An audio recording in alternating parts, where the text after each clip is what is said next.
Assalamualaikum warahmatullahi wabarakatuh.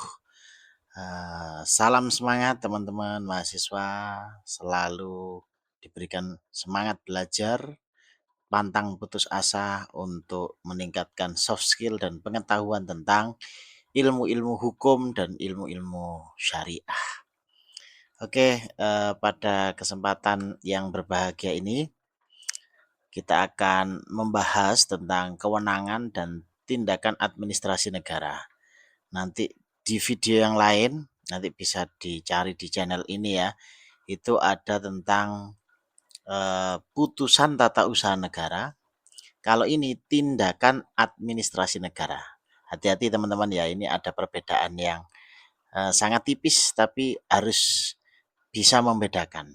Jadi kalau keputusan tata usaha negara itu bagian dari administrasi negara. Bahasa kita kalau kepanitiaan itu biasanya sekretaris lah ya. Ya, yang membahas tentang tindakan administrasi negara. Oke. Jadi dinamika administrasi negara itu memang luar biasa ya kan.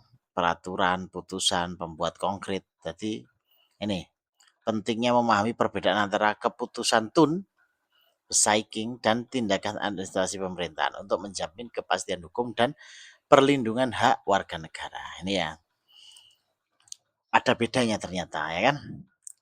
Sekarang kita review sedikit apa sih definisi dari keputusan tun ya kan.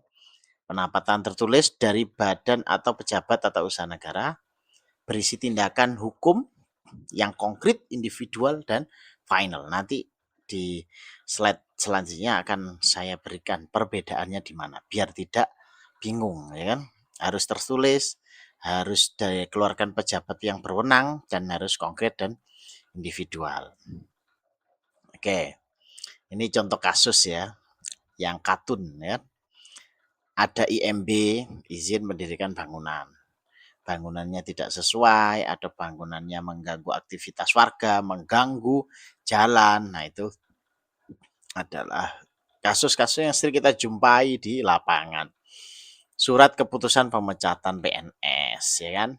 Kenapa? Karena mungkin ada pelanggaran-pelanggaran yang dilakukan oleh seorang yang berstatus PNS sehingga keputusan itu mengakhiri hubungan kerja seorang pegawai negeri sipil dengan segala konsekuensinya. Sudah tidak dapat gaji, tidak meneruskan pekerjaannya dan seterusnya dan seterusnya. Penolakan permohonan SIM. Biasanya kalau kita tes ya di Satlantas itu yang berbelok-belok itu jalannya ya. Kalau gagal atau syarat psikologi atau syarat fisik gagal ya kita tidak bisa membuat SIM ya. Ini kasus-kasus yang sering kita jumpai di lapangan gitu ya. Nah, ini kita masuk ke tindakan administrasi pemerintahan. Jadi administrasi pemerintahan itu perbuatan pejabat pemerintah atau penyelenggara negara untuk melakukan dan atau tidak melakukan perbuatan konkret dalam rangka penyelenggaraan pemerintahan.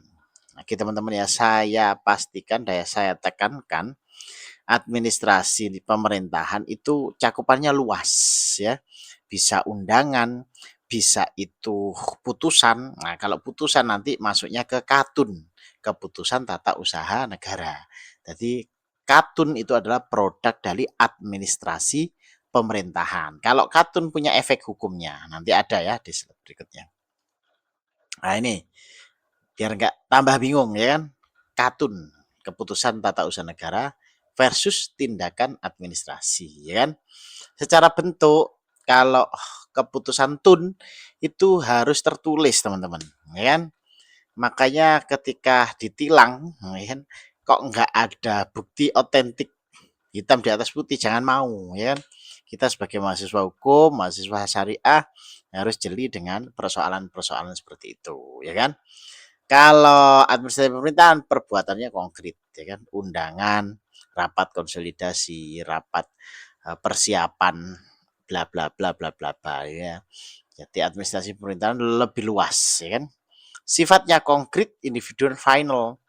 Kalau sudah diputuskan ya kan, IMJ-nya itu IMB ya, untuk bangunan itu sekian kali sekian, terus SOP-nya sekian, yaitu harus ditaati, tidak boleh mentafsirkan yang lain-lain. Tapi kalau administrasi negara itu konkret tidak selalu final, mungkin ada perubahan, mungkin ada pembenahan, revisi dan seterusnya. Kalau yang katun nggak bisa final. Kalau mau merubah ya yang lama itu harus dihapus dulu baru bikin yang baru, gitu ya. Akibat hukum menimbulkan akibat hukum langsung. Contoh SHM ya kan, sertifikat tanah. Kalau di sertifikat itu atas nama si A, meskipun si B ya menduduki tanah itu puluhan tahun, tapi dia nggak punya kepemilikan secara hukum. Kepemilikan itu tetap punyanya si A. Karena apa? Karena di sertifikat yang tertulis namanya adalah nama si A. Jadi punya akibat hukum. Tapi kalau administrasi negara dapat menimbulkan akibat hukum atau tidak. Jadi tidak mesti berakibat hukum. Kayak undangan konsolidasi yang nggak hadir gajinya dipotong. Nggak ada ya teman-teman, nggak ada. Lebih fleksibel kalau administrasi pemerintahan. Objek sengketa tun ya, kalau tun ya kan. Tapi kalau administrasi negara bisa iya bisa tidak. Ya.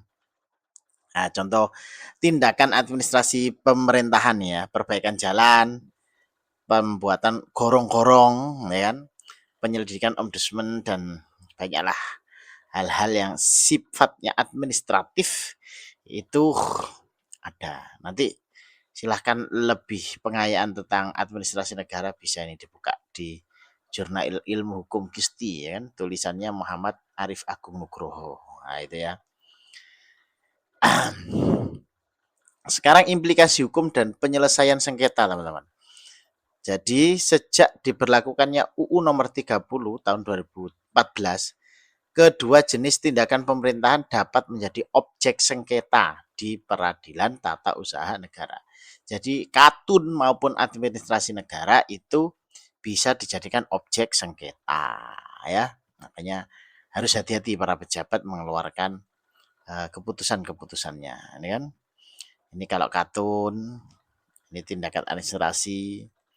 Makanya kan ada biasanya ketua, gubernur, bupati nggak merasa nanda tangani, ya kan? Tapi dia ikut dijadikan apa jenenge terdakwa atau tersangka. Karena apa?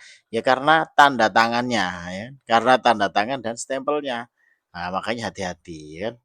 Kalau bicara administrasi karena mengikat dia, ya. Tuh. Nah, ini sumber-sumber hukum utama. Tentunya ada undang-undang nomor 5 tahun 86 tentang peradilan tun, nomor 30 tahun 2015 ini yang baru ya tentang administrasi pemerintahan. Itu teman-teman buku-bukunya ya, pengantar ilmu hukum, hukum administrasi, tata usaha negara dan kekuasaan, hukum administrasi Indonesia. Banyak ya buku-buku yang bisa kalian akses. PDF-nya juga ada. Nanti kalau mau bisa hubungi channel ini ya. Nah, ini jurnal-jurnalnya juga untuk pengayaan kita terkait administrasi pemerintahan. Ya, kesimpulannya menjaga keseimbangan dalam administrasi negara, satu harus ada kepastian hukum, dua mekanisme penyelesaian, tiga AUPB. Jadi prinsip asas-asas umum pemerintahan yang baik. Nanti ada di materi selanjutnya ya tentang AUPB ini ya. Terus yang terakhir perlindungan hak itu sendiri. Saya kira itu pada kesempatan ini yang bisa kami sampaikan. Terima kasih teman-teman sudah memperhatikan mulai awal sampai akhir. Ingat ya, ini materi tentang administrasi negara dan keputusan tata usaha negara itu ada perbedaannya. Jadi kalau kita belajar HAN, belajar HTN, maka topik ini harus benar-benar kita kuasai. Terima kasih. Silakan kalau mau ada yang sharing, tanya jawab di kolom komentar. Kurang lebihnya mohon maaf. Wallahul muwafiq ila aqwamit thoriq. Wassalamualaikum warahmatullahi wabarakatuh.